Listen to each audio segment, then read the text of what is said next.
Hey y'all.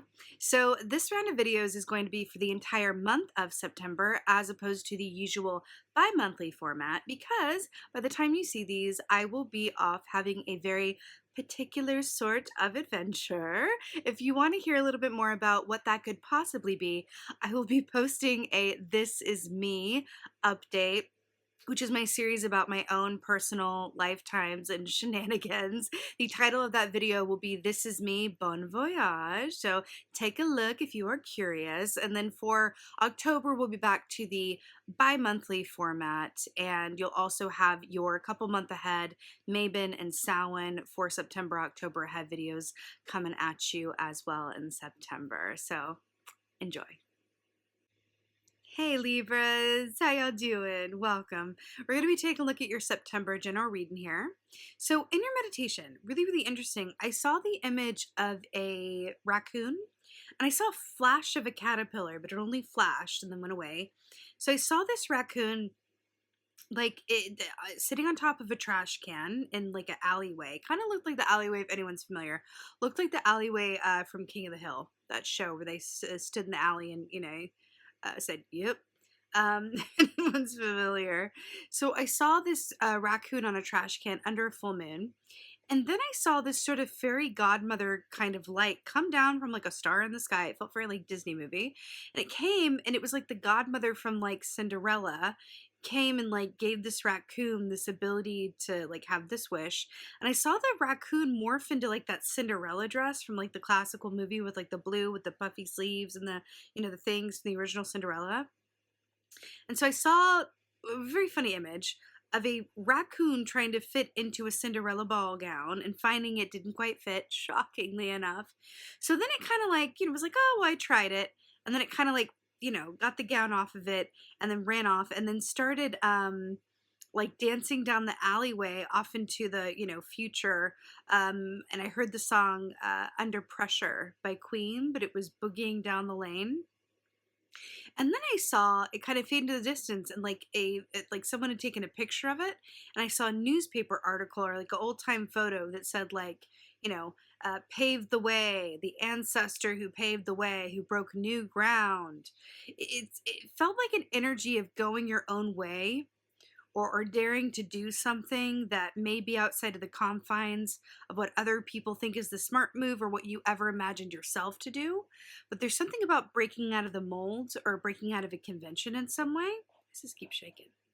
Breaking out of a convention in some way and really going your own path. And instead of like the pressure of, doing that, feeling free, feeling like releasing yourself of any sort of like, mold or kind of like restrictive thinking or self-perceived limitations is granting you the gift of freedom because you're no longer bound by anything that you were before. It's really fascinating how this is coming up in this context. Now, raccoon medicine is very much about the masks that we wear, but it's about our artistic selves or the parts of us that we keep hidden, how we often do keep the best parts of us hidden, right? Another aspect of raccoon energy is about allowing yourself to be seen for who you truly are, right? Which makes sense. But it's also about resourcefulness and about how raccoons always have what they need because they see everything around them as an opportunity. They don't easily discard things. Right? They're like, everywhere's an opportunity if only you just look, right? They're nocturnal creatures who make the most out of any situation that they're in. It feels like you're being empowered by your own knapsack of can do. I just said that. It feels that way. You're being empowered by your own knapsack full of your own can do attitude. It's what it feels like. Raccoon medicine also equates to that of the Six of Pentacles in the Tarot, which is about reciprocity and give and take and having a generous spirit, right? And that's raccoon energy, really well put as well. So very fascinating, Libras. I will say, usually, well, no, always, you guys are the butterflies, right? For me, you're butterflies. You have a very, sociable, beautifully magnetic, wonderfully, just colorful energy about you. This feels different.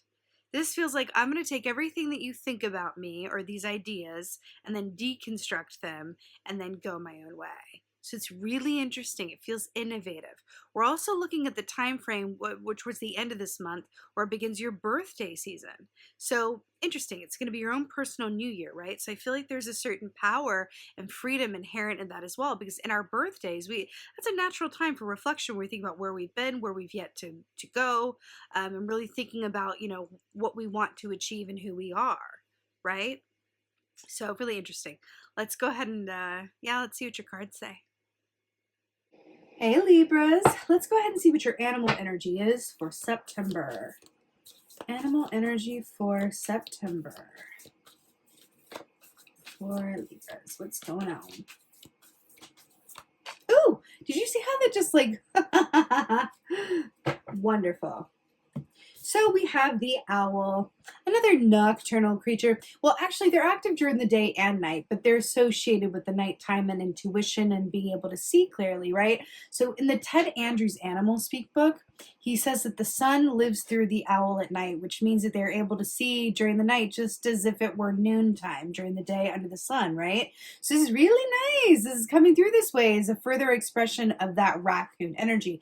Now, also, if you know me at all, whenever you get an animal that is of your like element, as in Libras being air signs, getting another air animal energy here, that is the universe's way of saying this is a very significant time for you, and here's a little extra good luck and good fortune for you. It's kind of like a blessing for the whole reading. So I really like that for you as well. But of course, now owl equates to, it's kind of a hybrid.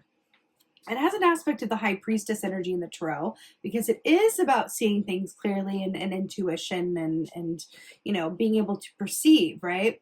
But there's another aspect of the owl energy that equates it to that of the 10 of Cups and speaks of the emotional fulfillment that is available to you on the other side of staying connected with your intuition and your knowing, right? Because when we allow our intuition and our knowing to lead us, even if other people can't see the reasoning behind it or agree with it, we always end up feeling emotionally connected, happy, fulfilled, like we're exactly what we're meant to be, right? It's only when we listen to other people against our own, knowing and advice that we really know regret. Ooh, look what's on the bottom here. I was going to say regret. Look, High Priestess. Just talking about that with the owl. Interesting with your birthday season as well, looking at yourself and really considering taking stock of things. Okay, let's see what's going on, Libras. Let's see what's going on. Let's see what's going on. Right. This makes a lot of sense and I'm here for it. Okay. So here we have the 7 of Cups here. So I'm really obsessed with this because that is definitely a little birthday cake and a cup there. So I'm obsessed with that for you. 7 of Cups is about optionality. It's about choices. It's about dreams deferred, right? And it's also about knowing that there's a lot of different roads that you could go. And this is the time before you really hone in and choose one, right? An old teacher of mine, tarot teacher of mine, used to say that for her, this was, that dreams deferred key because it really speaks of, letting other things get in the way or be priorities ahead of what you actually want for yourself. So I do think there's an aspect of that I always wants mentioning. This always reminds me of Oscar Wilde as well for some reason that. But I feel like this is really beautiful with that raccoon. Remember we saw not fitting into the Cinderella dress or deciding that, it wasn't for them, right? Wasn't flattering to the body. And then it just like discarded it and then went on down and then it was like that newspaper aspect of like, I do feel like you're paving a new road or paving the way for future generations or even as an inspiration to other people around you or you're following or whoever this is, to kind of like, this is what happens when I go my own way, right? I'm a raccoon. Why am I trying to be a princess in a fairy tale dress? Interesting. Very, very interesting. Water energy here. Now this is interesting. At the bottom of the deck here we have the Empress, right? Do you see how Alice is fitting her with this dress and she's like, I don't know if I like it. It's itching me. My shoe's not on. Remember Cinderella, like, was missing a shoe? Really interesting. Anyway. What else is going on, Libras? What is going on? What is going on? Right. Okay. This makes a lot of sense. So here we have the Three of Pentacles, beautiful earth energy here. So Three of Pentacles, this really speaks of, you know, this is the master artisan key. This is about the work that you do, that you in particular are genius at, right? This is also, interestingly enough, with the newspaper that I saw in your meditation, about what legacy you leave behind in your living legacy, right? It's about how are you going to make your piece of the world better than how you found it, and what are you leaving behind, right? Fascinating. You know, there's also this aspect here as well about you giving a lot of focus and attention to the work that you do from a place of passion and care and purpose. So I like that for you.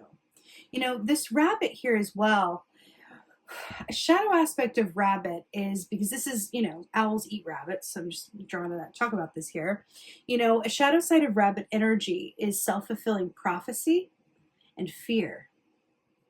Right? And remember we were talking about dreams deferred?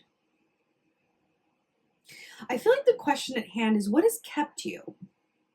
I feel like that's the question. What has kept you? Because remember the rabbit's like, I'm late for a very important date. But what has kept you from prioritizing your destiny? I know that sounds a bit like, you know, a bit like lofty and a bit like, you know, dramatique. Have we met? But that's what this feels like. It's like, I was saying this in another reading too, and I heard this quote the other day. I was watching something. I think I'm going to butcher it, but in essence, it was about how it was an older person talking about how it's a lot easier to live with failure than regret. Meaning the only thing worse than going for something and not, you know, achieving it or succeeding at it is never having tried at all, or not made the time for it in the first place, or not having the confidence to allow yourself to be vulnerable enough to risk failure. So I feel like there's something to that. I'm getting a Hierophant energy from the King, which is a Taurus energy, everything being exactly as it's meant to be and in your favor. I feel like there's something related to the work that you do or how you live that is so blessed. Remember I saw the Six of Pentacles with the raccoon, right? That is so blessed and so divinely timed. And the only way that you could not align with it is if you try to fit inside of a box or a mold that isn't you, or you're putting a lot of other things in front of it. There's something about that, okay, Libra?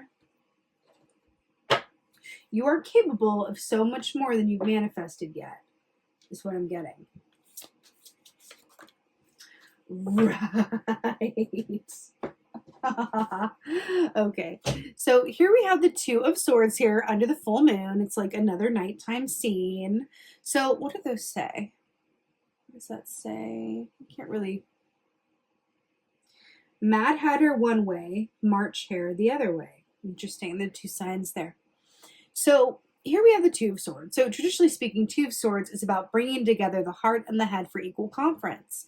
It's about taking time to sit down and from your intuition, really discern all of the information that is available to you so that you can move forward fully empowered and in the know. Right? It's interesting. I feel like there's going to be some very, and I'm going to say this definitely. We're looking at a lot of nighttime themes. Pay attention to your dreams. There's going to be information coming around that, insights that want to be made available. Okay, but there's something about this where,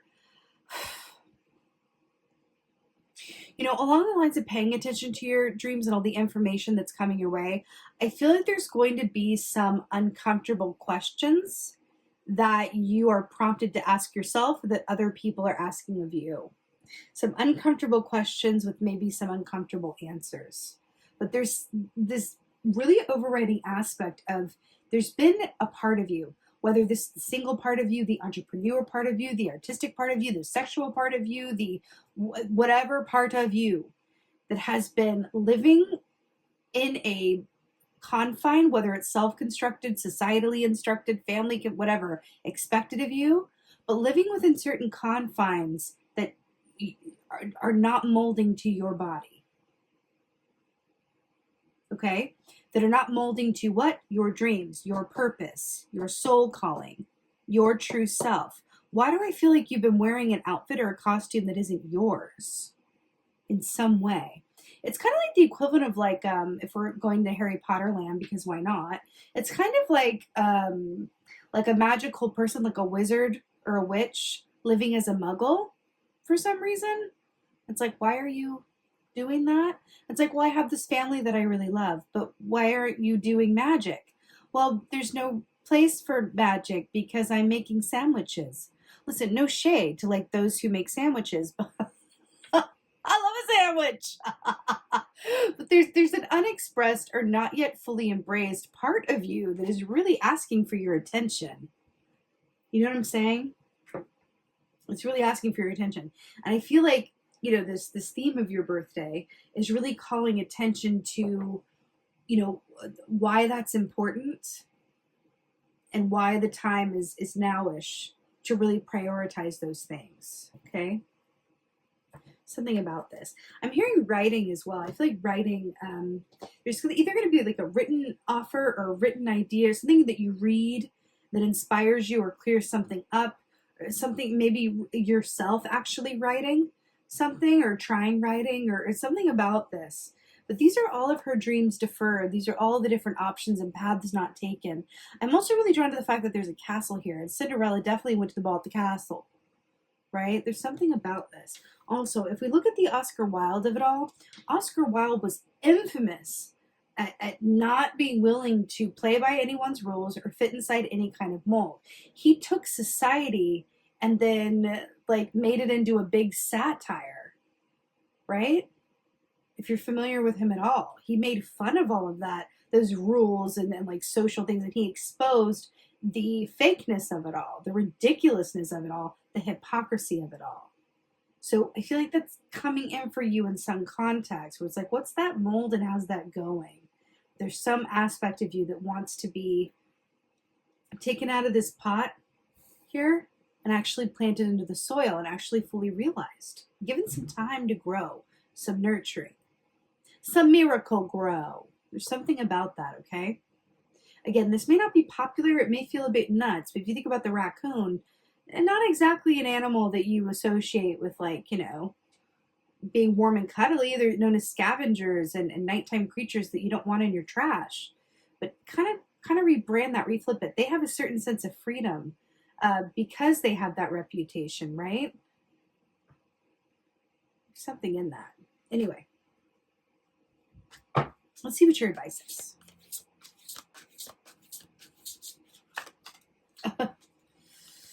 Right. Queen of Swords. So this is you in your feminine form. You know, when this comes up as your advice, Queen of Swords is really brilliant, rules the realm of the mind and communication, right? But she's really brilliant at being an editor, highly discerning, and she makes decisions from a dispassionate place of consideration, right? She doesn't let her emotions really come into things too much.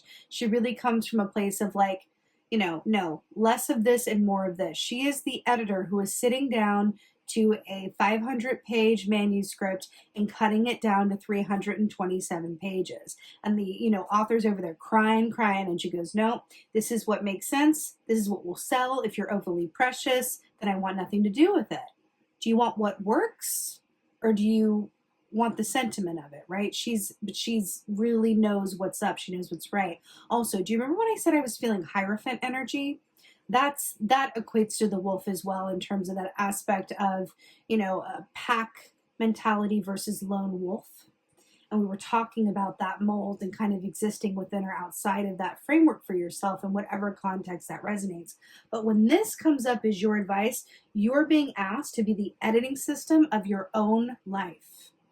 Cut out what is getting in the way of whatever this dream deferred is or aspect of yourself that isn't, you know, realized to the full capacity. That if you don't, you will regret eventually. Okay? That's what's coming up. So let's go ahead and get an oracle. Feeling like it's an oracle for Libras.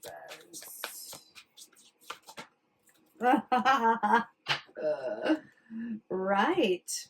the Phoenix. Resurrection, surrender to change. Oh, isn't this just perfection?